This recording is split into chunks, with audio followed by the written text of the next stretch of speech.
चांद पर जादुई कद्दू की खेती। सोनू अपनी पत्नी सपना और बेटे राहुल के साथ एक छोटे से गांव में रहता था। सोनू एक किसान था।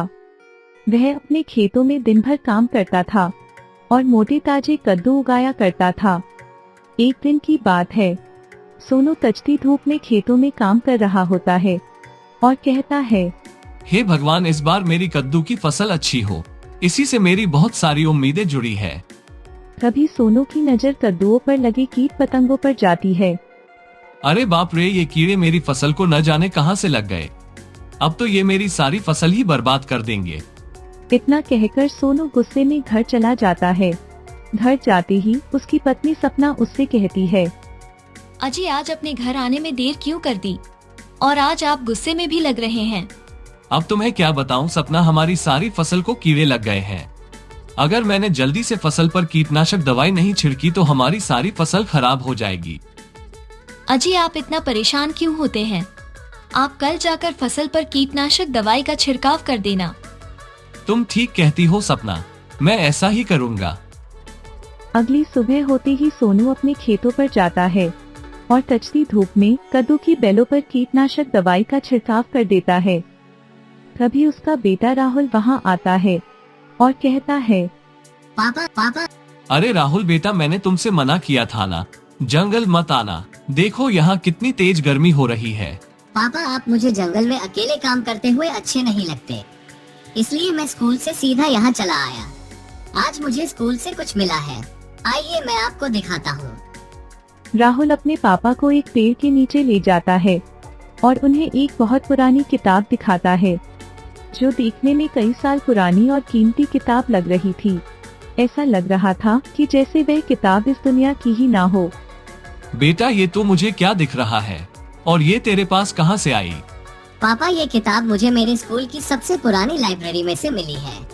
मुझे लगा कि इसमें पुरानी कहानियाँ होगी, इसलिए मैं इसे अपने साथ ले आया। दोनों ने दिन भर बातें की और शाम होते ही वह अपने घर चले गए। राहुल बेटा, मैंने तुमसे कितनी बार कहा है कि स्कूल से सीधा घर आया करो, और तुम हो कि मेरी सुनते ही नहीं। आप ये सब छोड़िए मम्मी, आज आप मुझे इस किताब में से कहानी पढ़कर सुनाएंगी। सपना पढ़ी लिखी थी, उसे पढ़ाई की अहमियत पता थी, इसलिए उसने अपने बेटे का एक अच्छे स्कूल में एडमिशन करा दिया था। ठीक है बेटा, जैसा तुम कहो। फिर सपना वो किताब पढ़ने लगती है। सपना जैसे ही किताब खोलती है तो उसमें कोई कहानी नहीं बल्कि एक मंत्र लिखा होता है। सपना वह मंत्र पूरा पढ़ देती है।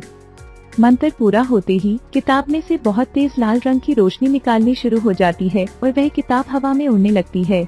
बेटा राहुल, तो ये क्या बला उठा लाया? तभी अचानक किताब में से एक आवाज आती है, डरो नहीं, यहाँ आओ, मैं कोई भूत नहीं, बल्कि तुमने एक दूसरी दुनिया का दरवाजा खोला है, जादुई चांद की दुनिया। अचानक से रोशनी में एक दरवाजा बन जाता है। ये देखकर सोनू परिवार डर जाता है। डरो नहीं, यहाँ अंदर आओ, यहाँ बहुत कुछ है, यहाँ तुम्हारी जरूरत का सभी सामान भी मिलेगा। बहुत कुछ और जरूरत का सामान सुनकर राहुल दरवाजे के अंदर चला जाता है। राहुल को अंदर जाता देख उसके माता पिता भी उसके पीछे पीछे दरवाजे के अंदर चले जाते हैं। तभी दरवाजा बंद हो जाता है। अंदर जाते ही सोनू और सपना के मानो होश ही उड़ गए हो। ऊपर देखने पर बहुत बड़ा चांद और अनगिनत तारे थे और नीचे देखते ही उन्हें चमकीले पत्थर दिखाई दे रहे थे और दूर देखने पर बर्फ की ऊंची ऊंची पहाड़ियां दिखाई दे रही थी। वो थी जादुई चांद की दुनिया। सपना, ये हम कहाँ आ गए? अजी मुझे तो लगता है कि हम चांद पर हैं। इतने में ही राहुल अपने मम्मी पापा को आवाज लगाता है, मम्मी पापा इधर आइए। सोनू और सपना अपने बेटे की आवाज सुनकर उसकी ओर जाते हैं। राहुल उन्हें दिखाता है कि वहाँ पर बहुत सारी कद्दू की बेल थी, जिन पर बहुत मोटे मोटे कद्दू लग रहे थे और जो मोतियों की तरह झिलमिला रहे थे। बड़ा सुंदर खेत है, चलो उसके पास चलते हैं। सोनू अपने बच्चे को लेकर खेत के पास जाता है। वहाँ पर एक सुनहरी चिड़िया उस खेत की रखवाली कर रही होती है। चिड़िया जी, क्या ये आपके खेत है? स्वागत है, स्वागत है। बड़े दिनों बाद धरती से कोई मेहमान आया है। जी हाँ, ये मेरे ही खेत है। सोनू एक कद्दू तोड़ता है तो अचानक वह कद्दू चमकना बंद हो जाता है। ये चमकना कैसे बंद हो गया? जब तक ये चांद की धरती से जुड़ा था तो चमक रहा था, और अब ये टूट गया है तो चमकना बंद हो गया है। ये चमकना ही बंद हुआ है, लेकिन अभी भी ये एक जादुई कद्दू ही है। क्या हम इसे खा सकते हैं? हाँ, आप इसकी सब्जी भी बना सकते हैं और उसे ऐसे भी खा सकते हैं। अरे वाह, ये तो बड़ा स्वादिष्ट कद्दू है। मैं आपसे एक मदद मांगना चाहता हूँ। क्या मैं ये कद्दू अपने साथ ले जा सकता हूँ? मैं भी एक किसान हूँ। मेरे कद्दू को तो कीड़े लग जाते हैं, जिससे मेरी कद्दू की फसल अच्छी नहीं होती। आप चिंता मत कीजिए, आप कद्दू की एक छोटी बेल ले जाइए और इसे अपने खेतों में लगा देना।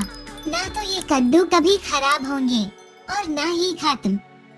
इतना कहकर चिड़िया कद्दू की एक छोटी बेल और चांद की थोड़ी मिट्टी सोनू को दे देती है और सोनू अपने परिवार सहित वापस अपने घर आ जाता है। और रात होने पर वह कद्दू की बेल को अपने खेत में लगा देता है। सुबह होते ही सोनू अपने खेतों पर जाता है तो वह देखता है पूरे खेत में कद्दू की बेल फैल गई है और उन पर बहुत मोटे मोटे कद्दू भी लग रहे थे। अब क्या था, अब तो सोनू मोटे मोटे कद्दू लेकर बाजार में उन्हें बेचने जाया करता और जल्द ही उसके सारे कद्दू भी बिक जाते। सोनू का कद्दू का खेत रात को हीरो की तरह जगमगाया करता था और सूरज की रोशनी में वह कद्दू आम कद्दू बन जाते थे। अजी, आपने वो जादू किताब कहाँ रख दी? अगर वो गलत हाथों में पड़ गई तो बहुत बड़ी मुसीबत खड़ी हो जाएगी। तुम चिंता मत करो सपना, मैंने वो जादुई किताब चांद से लौटते वक्त वही छोड़ दी थी। अब वो किताब किसी को भी नहीं मिलेगी। लोगों को क्या पता था कि सोनू जादुई कद्दू बेचता है और धीरे धीरे वह कद्दू का एक अच्छा व्यापारी भी बन जाता है।